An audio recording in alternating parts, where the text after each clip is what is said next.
I was already tired of the lies. Her voice, cracking with faux disbelief, echoed in the quiet of the room. "You won't host again? After everything?" I didn't answer. It was easier this way. Easier to let her confusion hang in the air, suffocating the space between us.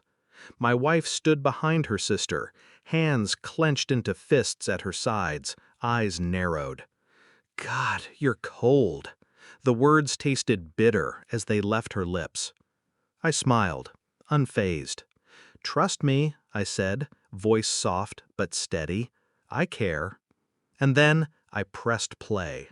Their faces cracked like glass as the footage rolled, sharp, jagged, revealing the truth they had tried to bury.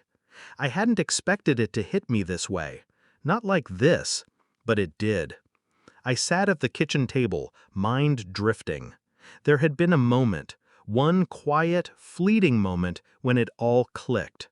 When her eyes, those same eyes that had whispered lies to me in bed, revealed the truth. A shift in tone, a hesitation when she kissed me goodbye. It wasn't a sudden discovery, no. It was the unraveling of something long buried, 1,000 little cracks I had ignored. Her sister's touch, the way she lingered a second too long when handing her a drink.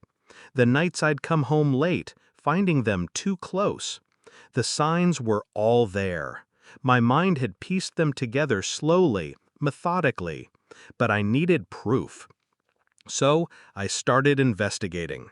Phone records. She had deleted everything, of course, but I was smarter than that. I waited, silent, calculated. I'd arranged it weeks ago, when she thought I was oblivious, when she thought I was just a husband too wrapped up in his own life to notice. And now I was waiting for the final piece to fall into place. The DNA test results sat in front of me, unopened. My hands were steady, as always, though my pulse thrummed under my skin. I could feel the tension of the moment, the years of silence breaking into the air between us. I slid the envelope across the table. Her face paled as she reached for it, eyes flicking nervously toward me, and then down to the paper. "Why?" she whispered, voice shaking. "Because I already knew," I said, calm and collected. "I've known for months." Her breath caught, the last shard of her facade shattering. Her sister remained still, unable to hide her shock, her tears already starting to form. But not a word from either of them.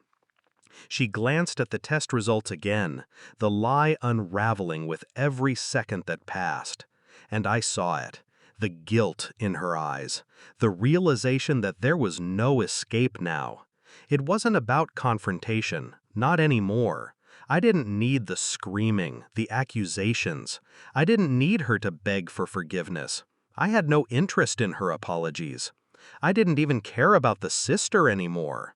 What I wanted was control, power. I watched her read the results, watched her choke on her lies. I watched her unravel, and I felt nothing. "You thought you could hide it," I said, the words smooth, like oil, slipping past the tightness in my chest. "That this could go unnoticed?"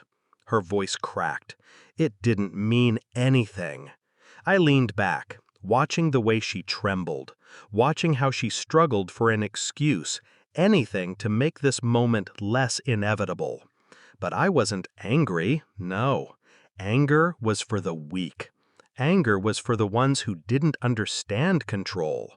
I stood, took a step toward her. I reached into my pocket, pulling out my phone. Without looking at her, I pressed play again. The video wasn't from that night, no. It was from months ago.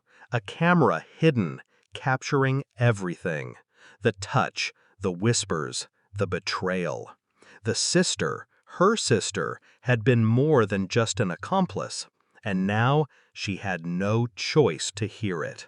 Their faces, her sister's sobs, my wife's shocked silence, were the only things that mattered now. I didn't say a word as I watched her crumble. Her tears didn't move me. They never would. There was no room left for reconciliation. No more excuses. The truth was out. And the silence after the storm felt almost like relief. I stood in front of them, a quiet authority in the chaos. "I'm done," I said, and I left. I sat on the steps of the house later that night, the air cool against my skin. I wasn't angry anymore, not at her, not at her sister. What was the point? All that rage, all that confusion had burned out long ago. It had been replaced by something much colder, something final. I felt nothing. When I looked back, I saw their faces in my mind, broken, exposed. But I didn't feel pity. I didn't even feel satisfaction. I just felt the weight of the truth. And it felt good. It felt like freedom.